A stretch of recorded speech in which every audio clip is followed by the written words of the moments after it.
Good morning. I'm still reporting on the economy.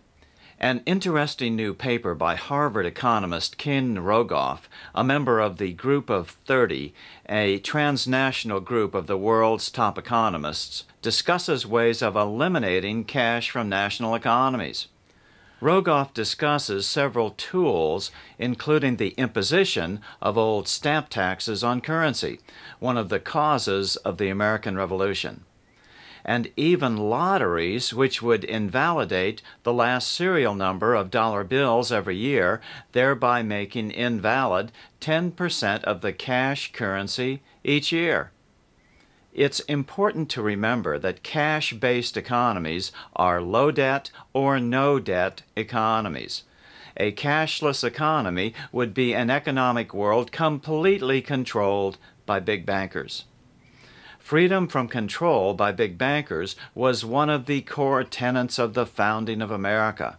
In February 1865, 2 months before Lincoln's assassination, Abraham Lincoln's chief economist Henry C. Carey, founder of the American School of Economics, wrote a series of letters entitled "The Way to Outdo England Without Fighting Her."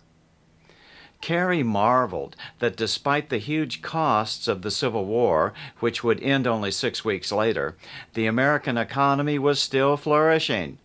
This was in large part because Lincoln had issued debt-free greenbacks directly from the Treasury to pay for the war instead of borrowing money from bankers. For the first time in the history of the world, there has been presented a community in which nearly all business was done for cash, and in which debt had scarcely an existence. Farmers, laborers, miners, and traders have therefore become independent of the wealthy capitalists of Europe.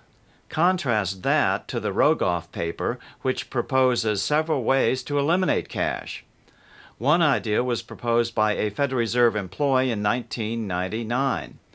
Magnetic strips would be inserted into the bills, and every time that bill was redeemed at a bank, a tax would be deducted from its value based on how long they had been held. This would have the tendency to penalize savers and increase borrowers. Maybe there's another reason other than counterfeit prevention that we now have magnetic strips in our currency. Rogoff's primary argument for killing cash is that it stimulates anonymous transactions. Paper currency facilitates making transactions anonymous, helping conceal activities from the government. According to Rogoff, there is $1.3 trillion in cash in U.S. currency, $4,000 per American, but an astonishing 78% of the value is in $100 bills. By contrast, denominations of $10 and under account for less than 4%. But America is not unique. The U.S. currency supply is 7% of GDP. In the Eurozone, it is 10%, and in Japan, 18%. Rogoff laments, "Currency should be becoming technologically obsolete. However, in no small part due to its association with the underground economy, it is not."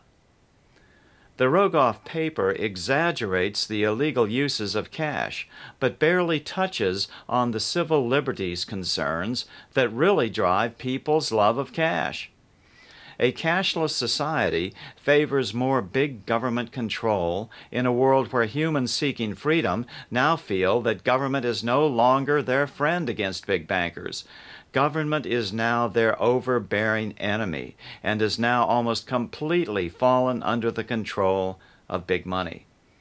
The result, a 1984 Big Brother scenario where government no longer protects individual rights, but only protects an international oligarchy whose goal is to suppress freedom. People know this intuitively. They know cash fights this unholy oligarchy-government alliance, so they love their cash.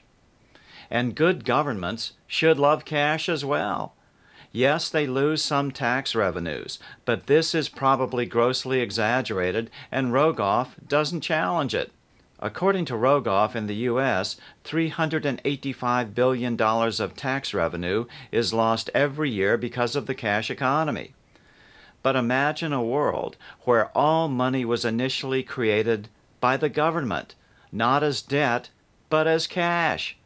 Since the 2008 crash, the Fed has created $3.2 trillion into the economy as new money. That's $533 billion a year.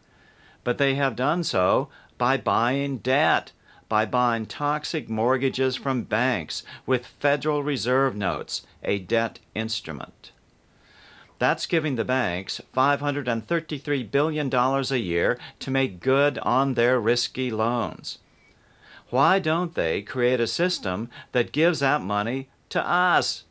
Because guess what? That money the banks lent out was literally created out of nothing in the first place, completely counterfeit.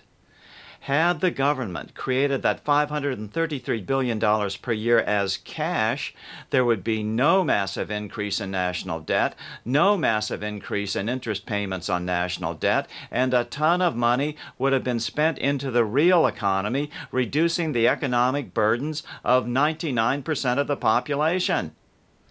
This whole big government scheme to completely control money is the major driver behind the rise of cryptocurrencies like Bitcoin and Quark, and presents a major problem to economists who dream of eliminating cash, because as you do, you drive people into cryptos. I'm still reporting on freedom. Good day.